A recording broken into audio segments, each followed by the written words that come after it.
Welcome back to the Deep Dive, where we take the source material you've shared with us, your articles, your research, all of it, and really just get straight to the heart of the knowledge. Today, we're tackling something, well, something truly foundational. It's this mechanism of personal transformation, pulled right from the intersection of neuroscience and, biology, even philosophy. Right. We are talking about how a simple sequence, just our thoughts and our feelings, ends up hardwiring pretty much the entirety of our future. Yeah.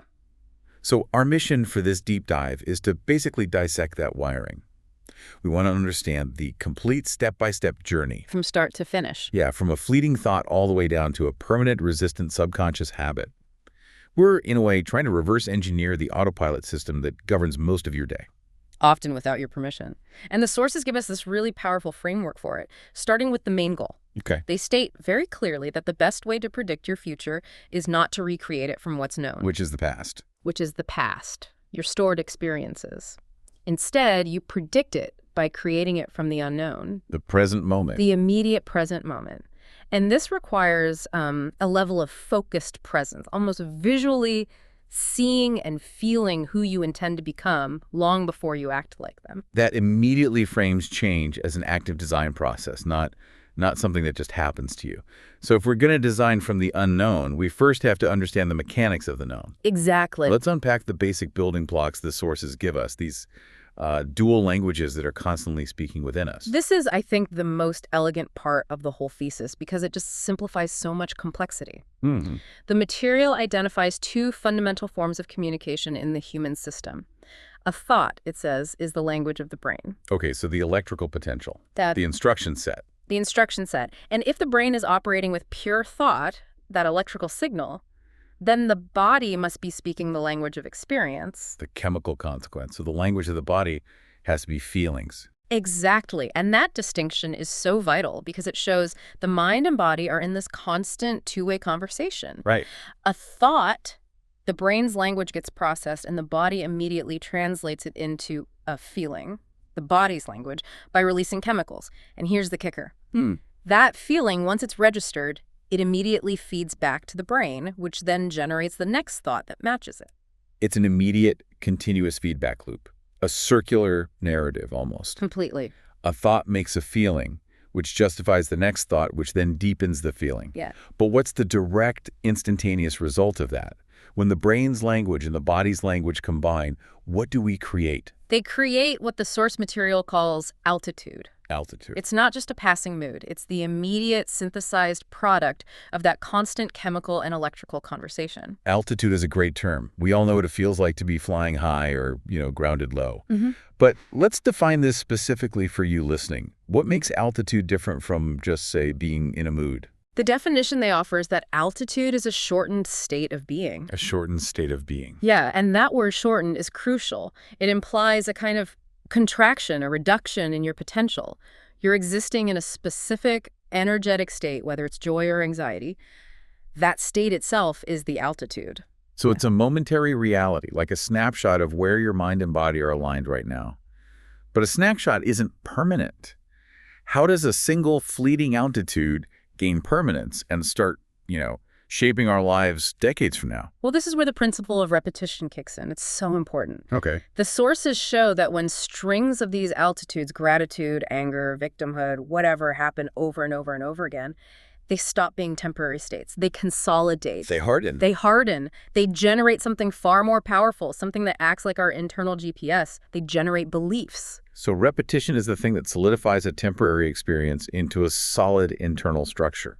Yeah. What exactly are these beliefs then, and why are they so hard to change? They're defined very precisely as hardwired recurring thoughts connected to our past experience. Past experience, that's the key phrase. That's everything.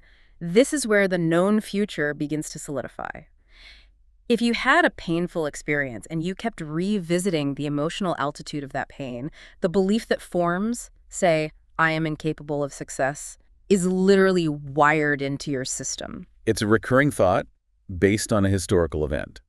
So the belief isn't an objective truth about right now. Not at all. It's just the brain's really efficient way of summarizing a history of repeated feelings. Yeah. It's the moment our history stops being a record and starts becoming a blueprint. Precisely. And that's why it becomes a self-fulfilling prophecy, isn't it? Right. If you believe you're incapable, your internal altitude immediately shifts to anxiety when a challenge comes up, which just reinforces the chemical structure of that belief. The past dictates the known future. Just like the material warned against. Okay, so we've got the wiring diagram. Thought-feeling loop creates altitudes. Repetition solidifies those into beliefs, rooted in the past.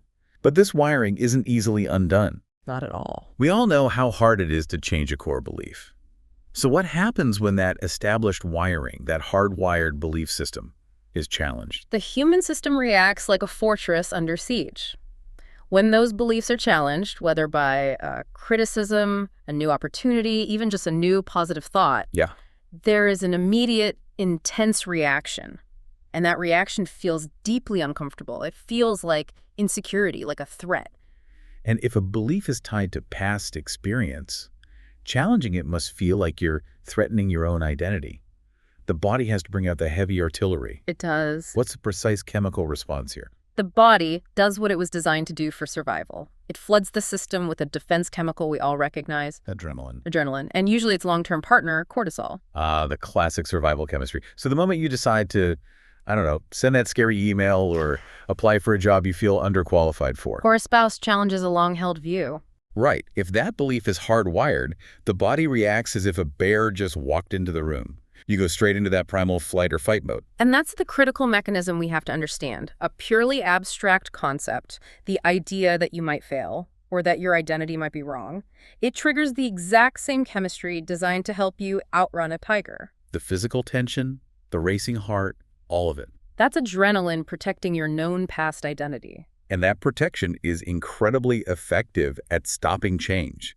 Because who wants to intentionally feel flight or fight mode every time they try to adopt a new positive attitude? No one. The sheer discomfort is usually enough to send us right back to the known, predictable, even if it's a self-limiting chemical state. That's the long-term danger the sources highlight, right? It's not just about one burst of adrenaline. It's about the chronic cycle. When we keep discharging adrenaline and cortisol for non-physical conceptual threats, we're basically conditioning the body to live in a perpetual state of crisis. So this is it. This is where the transformation from a conscious state to a subconscious automatic one happens. Yes. If the body is constantly swimming in the chemical language of stress, what happens to the leadership role between the mind and the body?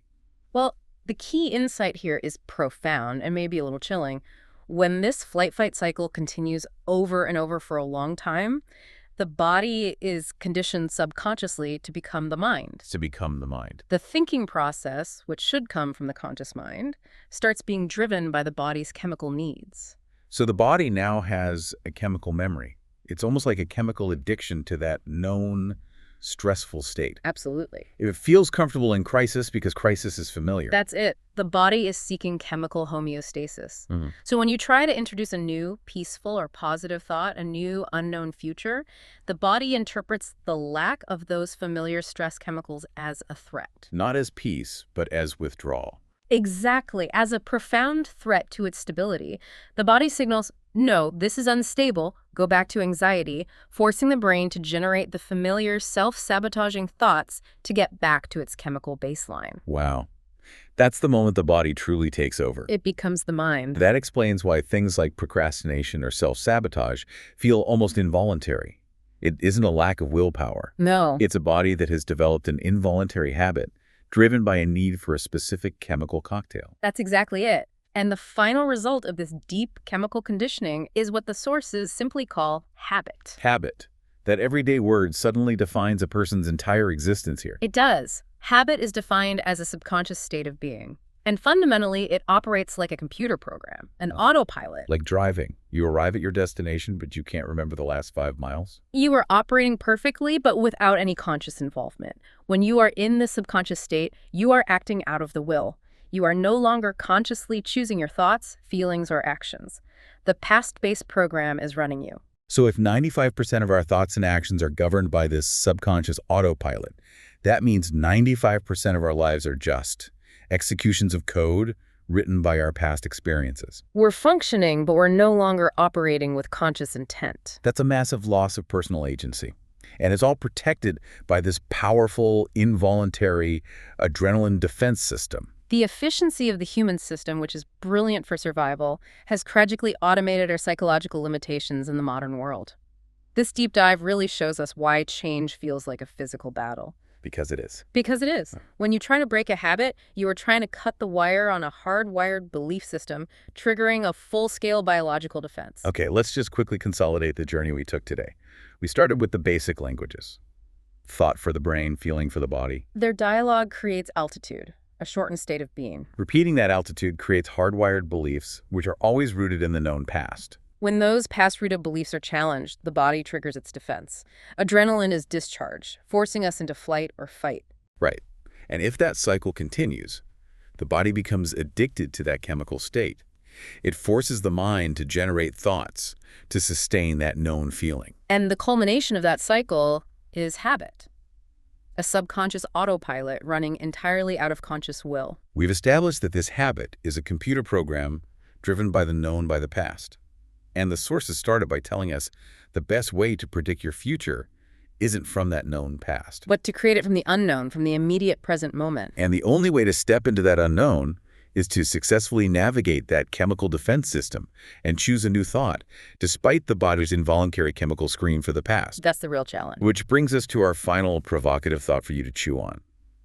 If challenging a hardwired belief instantly triggers a powerful, debilitating chemical defense, that burst of adrenaline, what is the first practical step you can take today to move from operating on subconscious autopilot back into conscious will in the present moment? You have to be aware of the defense mechanism before you can bypass it.